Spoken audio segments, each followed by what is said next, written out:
Dulu di sebuah negara besar yang bernama Turki, beberapa tahun yang lalu ada rombongan jamaah haji yang akan berangkat. Kemudian di bandara itu diumumkan bahwa sebentar lagi pesawat akan segera berangkat. Maka para penumpang pesawat yang akan berangkat dari bandara Istanbul Turki menuju Makkah diminta untuk segera menaiki pesawat. Ketika seluruh penumpang yang dimaksud sudah naik, tiba-tiba ada seorang nenek yang tidak mau naik ke dalam pesawat. Alasan nenek itu sederhana, karena barusan mendengarkan suara azan. Sebelum pesawat itu berangkat, nenek ini mendengarkan suara azan. Beliau lebih memilih untuk sholat dulu dibandingkan dengan naik ke pesawat. Walaupun sebenarnya secara hukum fikih dibenarkan bagi orang yang sedang dalam bepergian, dalam perjalanan, untuk melakukan sholat qasar ataupun sholat jamak. Tetapi beliau tidak melakukan itu. Beliau lebih memilih tetap tinggal di bandara walaupun pesawat itu berangkat. Karena ibu ini yakin bahwa siapapun yang bertakwa kepada Allah, siapapun yang mengikuti perintah Allah, yang taat kepada Allah, yang sungguh-sungguh dia patuh kepada perintah Allah dan Rasulnya, patuh kepada perintah agama, tidak lalai kepada kewajibannya, maka Allah pasti tidak akan pernah melalaikannya. Setelah beberapa kali di bandara diumumkan memanggil kembali ibu yang dimaksud, tapi ternyata ibu ini tidak bergeming. Ibu ini tetap melaksanakan sholat asar di bandara Istanbul Turki. Di dalam sholatnya dia tidak mengingat apapun, dia tidak mengingat penerbangannya, dia tidak mengingat tujuannya haji. Dia hanya ingat satu, bahwa aku ini adalah hamba Allah. Apakah dalam perjalanan aku masih hidup? Jangan-jangan dalam perjalanan aku tidak diberikan kesempatan oleh Allah untuk melaksanakan sholat. Maka lebih baik aku sholat. Berapa lama waktu aku sholat?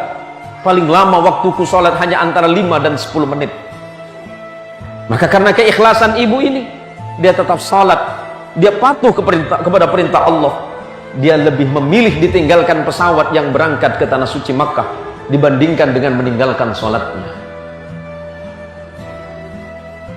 Setelah 1 jam berlalu, ibu ini tetap berada di tempatnya. Dan tiba-tiba pesawat tadi yang sudah berangkat kembali lagi ke bandara. Apa alasannya? Pesawat yang sudah berangkat 1 jam dari bandara Istanbul Turki kembali lagi. Apa alasannya? Ternyata pilot memerintahkan pesawat ini kembali lagi ke bandara Istanbul, tidak melanjutkan perjalanannya ke bandara King Abdul Aziz Jeddah. Alasannya satu, karena ada seekor burung pipit yang memasuki mesin pesawat. Dan ini di luar akal, ini di luar nalar. Karena tidak mungkin baling-baling pesawat yang begitu cepatnya bisa dimasuki oleh apapun. Jangankan seekor burung pipit, bahkan debu sekalipun akan susah untuk masuk. Tapi disitulah Allah menunjukkan kehebatan dan kekuasaannya. Allah dengan kemahaagungannya membuktikan bahwa barang siapapun yang bertakwa kepada Allah dengan sebenar-benarnya, dia tidak akan pernah dibuat susah oleh Allah. Dia tidak akan dibuat gelisah oleh Allah.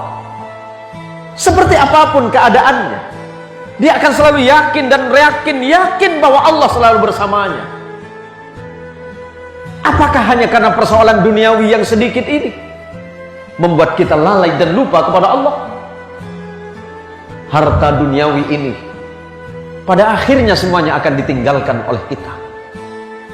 Pilihan hidup hanya 2. Kita yang meninggalkan atau kita yang ditinggalkan.